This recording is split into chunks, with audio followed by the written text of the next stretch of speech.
fastest way to create an atheist in Africa today is to send them to the wrong church.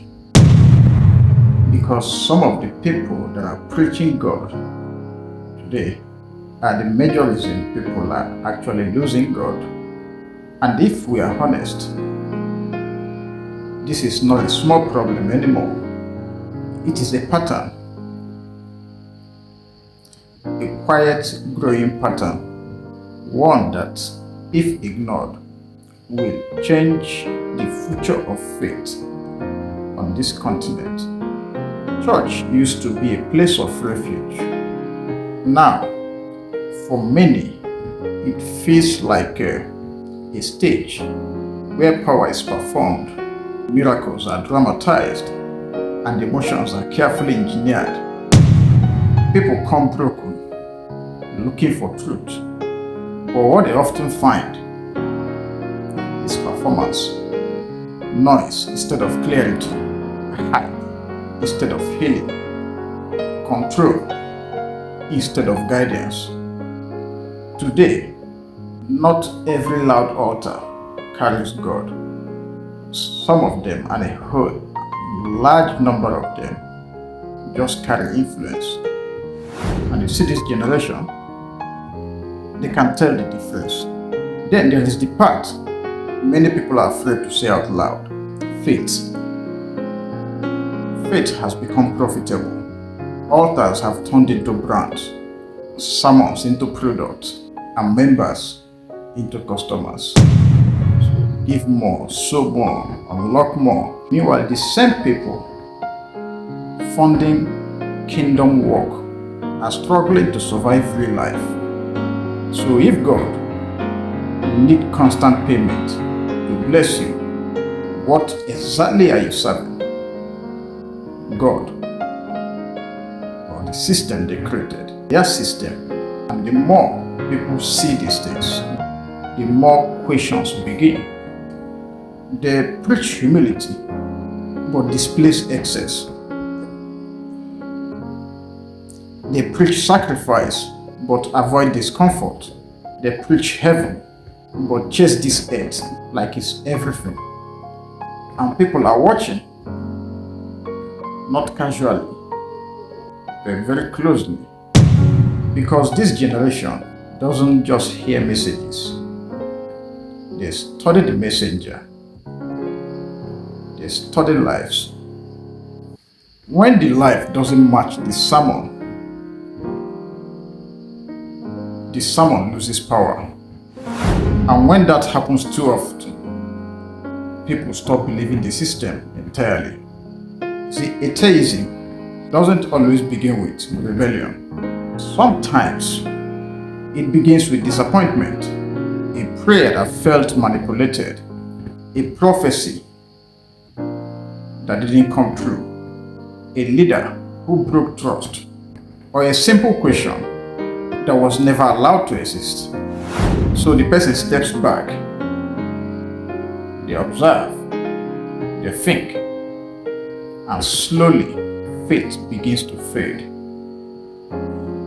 So here's the thing. People don't live when they stop believing. They live when believing stop making sense. Yeah. And this is where it becomes very dangerous. Because Christianity in Africa is not just declining, it's evolving into something many people don't even recognize anymore. Because if nothing changes, the same system that once created believers will start creating atheists. Not intentionally, but inevitably. And then comes fear. Don't question, don't doubt, don't leave. So people stay, not because they understand, but because they are afraid. But fear has limits. One day, understanding becomes more important than fear. So a faith that cannot survive questions will not survive time. And when that shift happens, people don't argue, they don't fight, just absence.